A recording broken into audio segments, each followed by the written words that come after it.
The moving truck's rumble faded, leaving Meera Kapoor in the driveway of her new home in Maple Grove, a suburban enclave of manicured lawns and identical mailboxes. The two-story house, with its white siding and wraparound porch, gleamed under the August sun. At 38, Meera felt the weight of her divorce, but also the thrill of a fresh start. Her front yard, a blank canvas of tired grass, begged for transformation. She glanced at her 12-year-old daughter, Lila, sprawled on the lawn, scrolling through her phone. "Lila, sweetie, come help with the seedlings," Meera called, wiping sweat from her brow. Lila groaned, her dark hair in a messy bun. "Mom, it's 1,000,000 degrees. Why now?"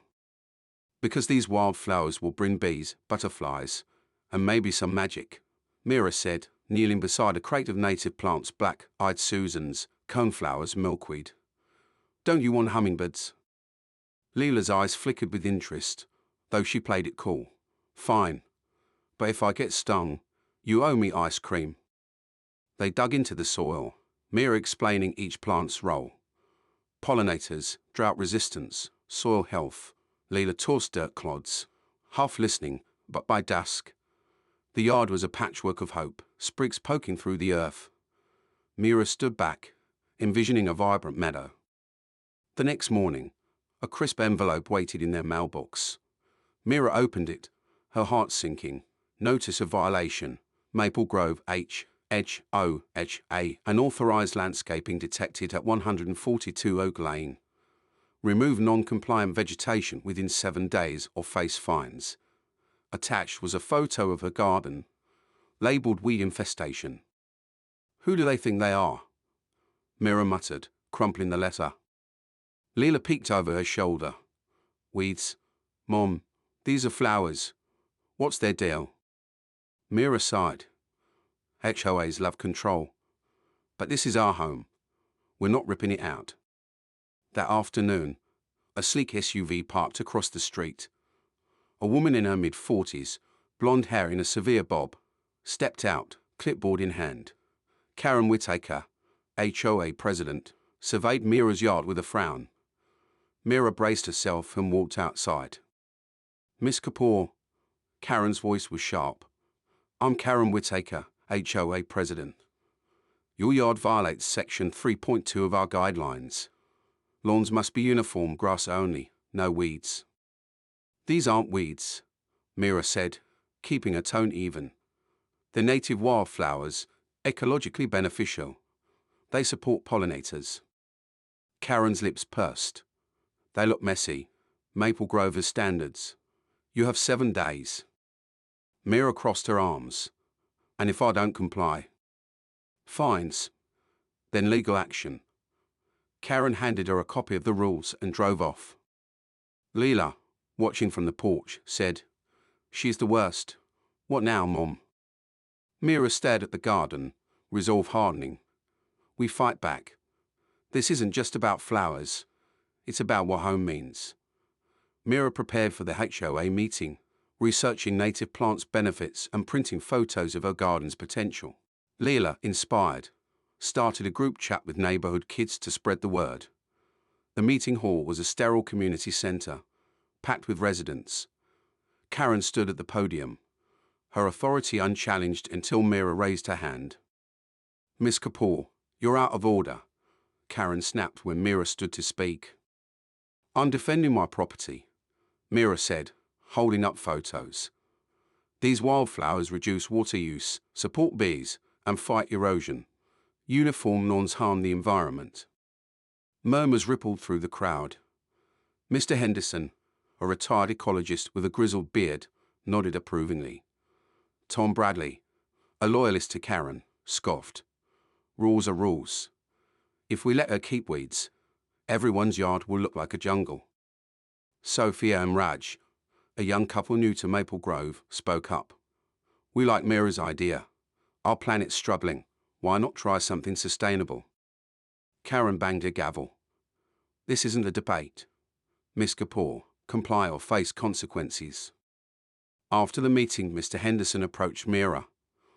"I studied ecosystems for 40 years. Your garden's a gem. I'll help you fight this." Lila, meanwhile, posted about the garden on social media, tagging Save the Wildflowers. By morning, her post had a dozen likes, mostly from kids. Meera smiled. "You're starting a revolution, kiddo." Meera and Lila hosted a backyard barbecue to rally support. Mr. Henderson brought data on pollinator decline, while Sophia and Raj shared their own plans for a native plant patch.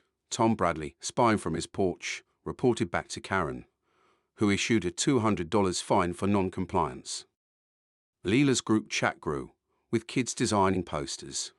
One read, "Bees love weeds."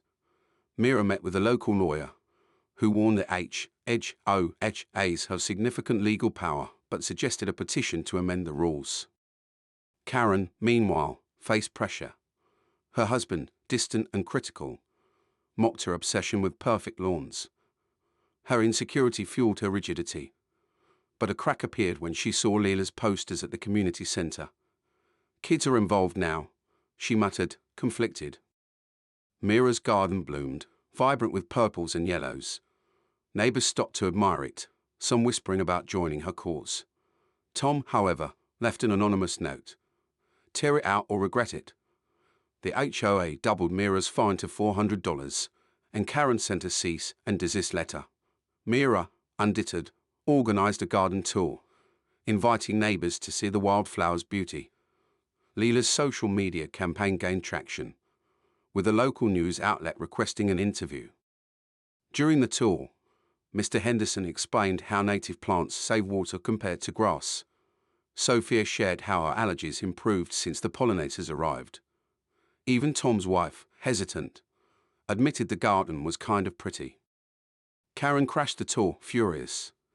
"This is a publicity stunt. You're undermining our community." "It's our community too," Meera shot back. "Why should your rules dictate what grows?"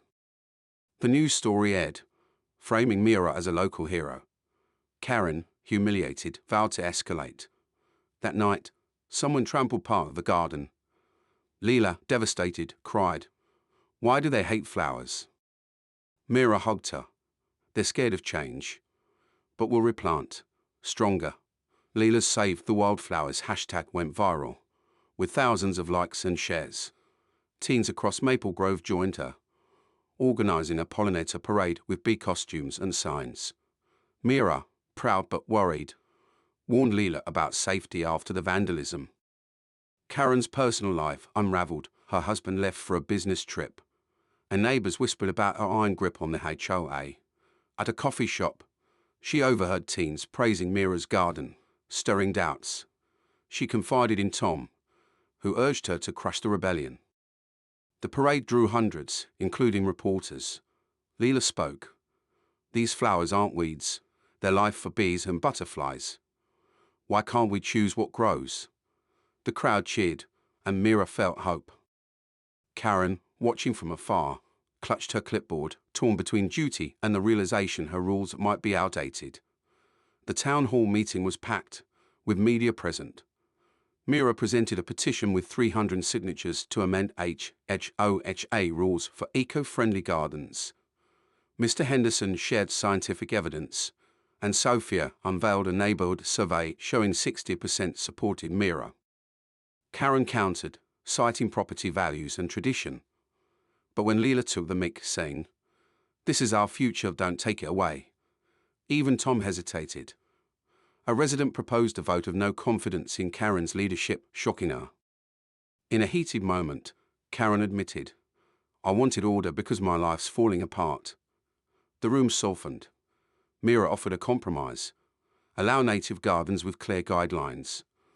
The vote passed narrowly, with Karen abstaining. The HOA adopted new rules, permitting native plants with approval.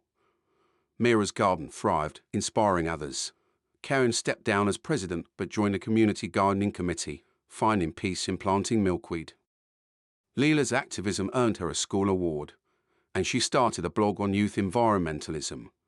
Meera and Karen, though never friends, shared a quiet moment at a community cleanup, acknowledging each other's growth. The neighborhood bloomed with wildflowers, a testament to change.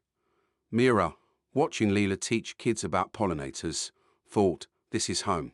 subscribe the channel and press the bell icon for new updates.